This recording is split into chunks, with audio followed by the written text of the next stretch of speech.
نصیب والوں میں میرا بھی نام ہو جائے۔ ایک ولی کامل شریعت و طریقت کے علمبردار سیدنا و سندنا سرکار خواجہ رفیق الحسن چشتی مصباحی امجدی علیہ رحمت و رضوان کے عرس سراپا قدس میں شرکت کی سعادتیں حاصل کر رہے ہیں۔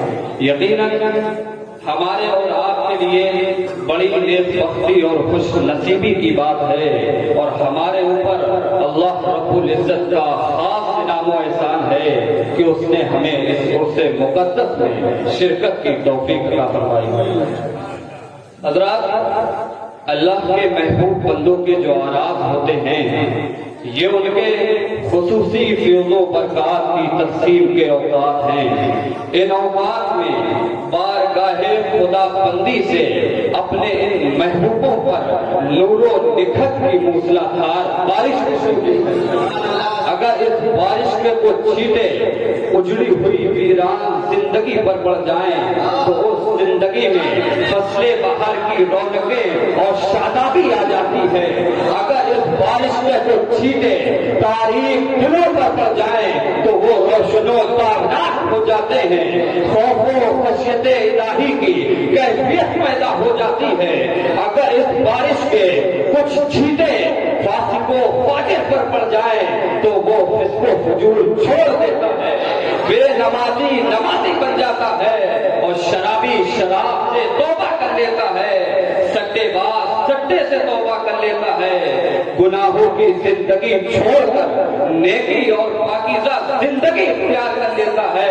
اگر اس بارش کے نور و نکھت کے چند قطرے بے کیف بے مزہ زندگی پر پڑ جائیں تو اس زندگی کو رنگوں سے بھر دیتے ہیں، اسے کانوں سرور سے بھر دیتے ہیں، اسے شاد و آباد بنا دیتے ہیں۔ حضرات، اولیاء اکرام کے اعراض بڑی بڑی بڑی چیز ہیں، ان میں بڑی بڑی نعمتیں تقسیم کی جاتی ہیں، مگر ان نعمتوں کو پانے کے لیے شرط یہ ہے کہ ہم ان کی بارگاہ میں ایک سائل و بھکاری بن کر حاضر ہوں، اپنے دلوں میں عقیدت و محبت کا چراغ لے کر حاضر ہوں، ایک مضبوط طلب اور پختہ امید لے کر حاضر ہوں۔ اگر ہم اس انداز میں حاضر ہوتے ہیں تو انشاءاللہ ان کا فیض ضرور ملے گا، اور اگر ہماری طلب میں پختگی نہیں ہے، ہمارے انداز میں سوز و گداز نہیں ہے، ہماری حاضری میں ادب و احترام نہیں ہے، تو یاد رکھیے بے ادب کو کبھی بھی کسی کا فیض نہیں مل پاتا۔ کیا کہنے ہیں؟ واہ واہ واہ واہ۔ حضرات، آج ہم جن کے عرس مقدس میں حاضر ہیں، اللہ رب العزت نے انہیں بڑے بلند مقام و منصب سے نوازا ہے۔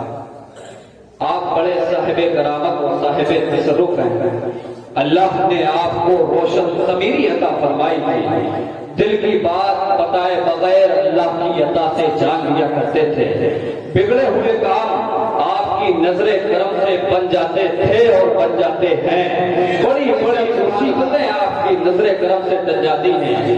حضرات، یہ جو بھی نعمتیں اللہ کی بارگاہ سے آپ کو عطا ہوئی ہیں، یہ ساری نعمتیں شریعت مطہرہ کی پابندی، دین پر سختی و مضبوطی سے عمل اور ایمان کامل کی بدولت عطا ہوئی ہیں۔ نعرہ تکبیر، نعرہ رسالت، حضور بچے میاں صاحب نے ملا فیضان رفیقی، نعرہ تکبیر، نعرہ رسالت۔ حضرات، آج ہم بھی مسلمان ہیں،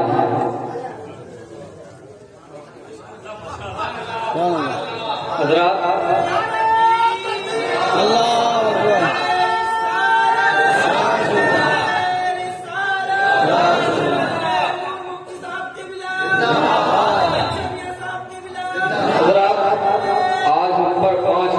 نمازیں بھاری ہوتی ہیں، نماز فجر کے لیے بیدار ہونا پہاڑ ہوتا ہے، مگر جیسا کہ میرے والد گرامی استاد العلماء جامع معقول و منقول مناظر اہل سنت حضور مفتی صاحب قبلہ دامت العالی سے سنا ہے کہ سرکار صاحب عرف رضی اللہ تعالی عنہ فجر کا وقت شروع ہونے سے پہلے اپنے معمولات اور ضائع سے فارغ ہو جاتے تھے، یعنی جو رات کا تیسرا پہر ہوتا تھا، جو سحر کا وقت ہوتا تھا، اسے آپ اللہ کی عبادت کرتے ہوئے گزارتے تھے۔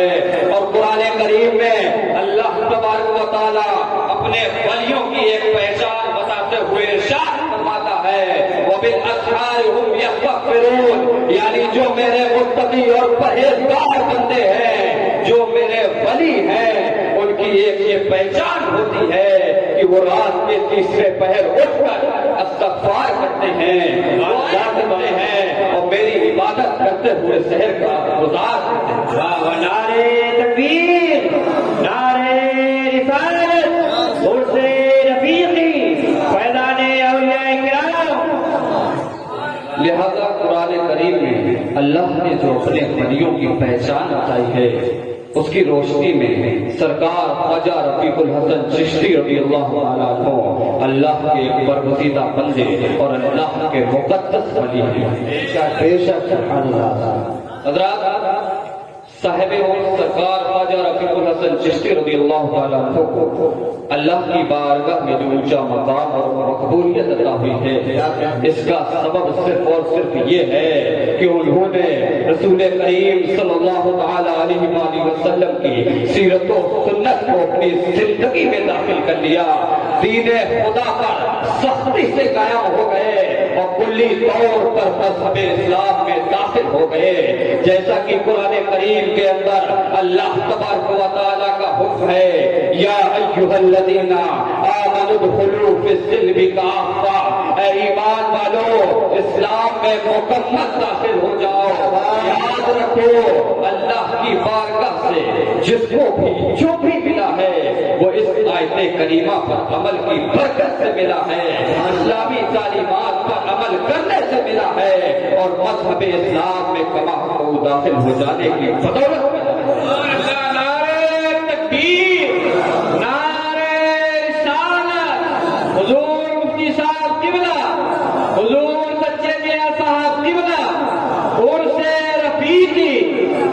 آج ہم بھی مسلمان ہیں مگر اسلامی تعلیمات کا پیکر بن کر نہیں، مذہب اسلام میں مکمل داخل ہو کر نہیں، پیغمبر اسلام صلی اللہ علیہ وآلہ وسلم کی سیرت و سنت کو اپنی زندگی کا حصہ بنا کر نہیں، بلکہ ہم اس لیے مسلمان ہیں کیونکہ ہم ایک مسلم کمیونٹی میں پیدا ہوئے، ہم اس لیے مسلمان ہیں کیونکہ ہمارا نام محمد اور احمد ہے، ہم اس لیے مسلمان ہیں کیونکہ ہم انڈا اور مرغا کھاتے ہیں۔ یاد رکھو جو اسلام اسلامی تعلیمات کو اپنائے بغیر ہو اللہ کی بارگاہ میں اس اسلام کا کوئی مطلب نہیں ہے۔ اسلام وہی معتبر ہے جو اسلامی ثقافت اور ایمانی کلچر کا آئینہ دار ہو، اسلام وہی معتبر ہے جو اسلامی تعلیمات کا مظہر ہو۔ حضرات، اسلامی تہذیب اور اسلامی کلچر کیا ہے؟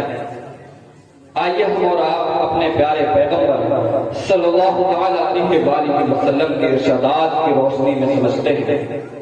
ایک صحابی رسول کریم صلی اللہ علیہ وآلہ وسلم کی بارگاہ رسالت میں دست بستہ ہو کر عرض کرتے ہیں اور پوچھتے ہیں یا رسول اللہ ای الاسلام افضل؟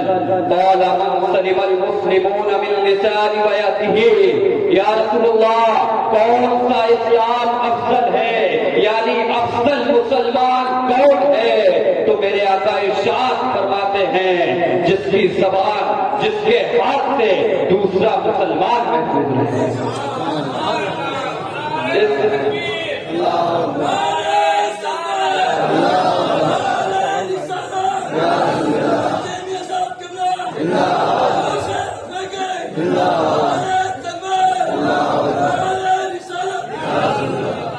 اس حدیث پاک میں مصطفیٰ جان رحمت صلی اللہ علیہ وآلہ وسلم نے ہمیں فضیلت کا ایک پیمانہ عطا کیا، اونچا ہونے کا ایک معیار دیا، جو پیمانہ ہمارے خود کے بنائے ہوئے پیمانوں سے بالکل الگ ہے۔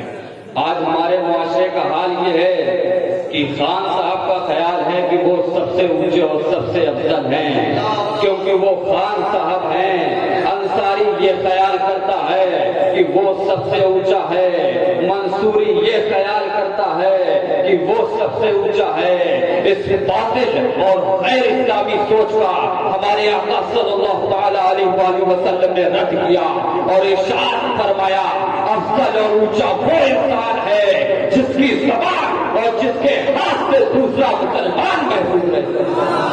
نعرہ تکبیر، نعرہ رسالت، فیضان رفیقی عرف رفیقی حضور سچے میاں صاحب قبلہ، نعرہ تکبیر۔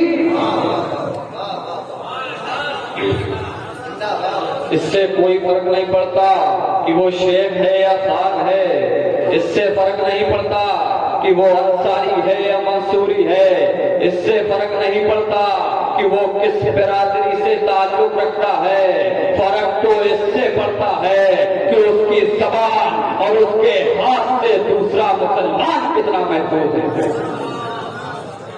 کسی کو اپنے نسب پر غرور پیمانا، کسی کو اپنے نسب پر غرور پیمانا عمل تلے گا قیامت میں خاندان ہی، عمل تلے گا قیامت میں خاندان ہی۔ نعرہ تکبیر، نعرہ رسالت۔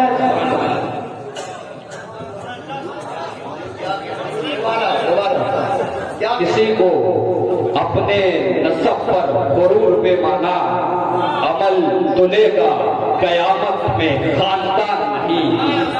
نعرہ تکبیر، نعرہ رسالت، فیضان رفیقی عرف رفیقی حضور سچے میاں صاحب قبلہ، نعرہ تکبیر، نعرہ رسالت۔ حضرات، آج ہم بھی مسلمان ہیں مگر ہمارے دل عشق خدا اور حب مصطفیٰ سے خالی ہیں۔ دل میں نہ ہی خدا کو راضی کرنے اور اسے پانے کی تڑپ ہے، نہ ہی مصطفیٰ جان رحمت صلی اللہ علیہ وآلہ وسلم کو خوش کرنے کی چاہت ہے۔ ہمارے دلوں میں صرف اور صرف دنیا پانے کی چاہت ہے، اونچا مکان پانا چاہتے ہیں، قیمتی گاڑی پانا چاہتے ہیں، اور ہاں مصطفیٰ کی محبت و رضا بھی چاہتے ہیں مگر صرف زبان کی حد تک۔ یاد رکھیں سرکار اقدس صلی اللہ تعالی علیہ وآلہ وسلم کی محبت کوئی اختیاری اور آپشنل چیز نہیں ہے کہ چاہو تو ان سے محبت کرو اور چاہو تو محبت نہ کرو، بلکہ میرے آقا صلی اللہ تعالی علیہ وآلہ وسلم کی محبت ایمان جان ایمان اور روح ایمان ہے۔ بخاری شریف میں میرے آقا صلی اللہ تعالی علیہ وآلہ وسلم ارشاد فرماتے ہیں لا یؤمن احدکم حتی اکون احب الیہ من والدہ وولدہ والناس اجمعین، یعنی تم میں سے اس وقت تک کوئی ایمان والا نہیں ہو سکتا جب تک اپنے باپ، اپنے بچوں اور تمام لوگوں سے بڑھ کر مجھ سے محبت نہ کرے۔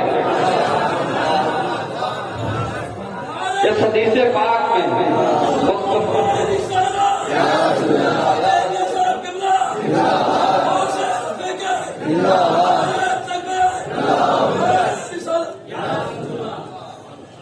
یعنی رسول اللہ کی محبت ماں کی محبت سے بڑھ کر ہو، رسول اللہ کی محبت باپ کی محبت سے بڑھ کر ہو، رسول اللہ کی محبت بیوی کی محبت سے بڑھ کر ہو، رسول اللہ کی محبت بچوں کی محبت سے بڑھ کر ہو۔ جب تک اس انداز کی محبت تمہارے دل کے اندر پیدا نہیں ہو جاتی مومن کامل نہیں ہو سکتے۔ لاکھ نمازیں پڑھتے ہو اگر محبت کامل نہیں ہے تو ایمان کامل نہیں ہو سکتا۔ لاکھ راہ خدا میں خرچ کرتے ہو اگر محبت کامل نہیں ہے تو ایمان کامل نہیں ہو سکتا۔ ایمان کامل تبھی ہو سکتا ہے جب مصطفیٰ جان رحمت صلی اللہ تعالی علیہ وآلہ وسلم کی سچی محبت کا جام پی لے اور ان کے عشق چراغ سے اپنے تاریخی دل کو روشن و منور کر لے۔ مذکورہ حدیث سے پتہ چلا کہ کمال ایمان کے لیے کمال محبت درکار ہے، اور ساتھ میں یہ بھی معلوم ہوا کہ نفس ایمان کے لیے نفس محبت درکار ہے۔ تو گویا مصطفیٰ جان رحمت صلی اللہ تعالی علیہ وآلہ وسلم کی محبت ایمان کا ترازو اور پیمانہ ہے۔ محبت ہی طے کرے گی کہ یہ اس ایمان کے کس مقام پر ہے۔ محمد کی محبت دین حق کی شرط اول ہے، اسی میں ہو اگر خامی تو سب کچھ نامکمل ہے۔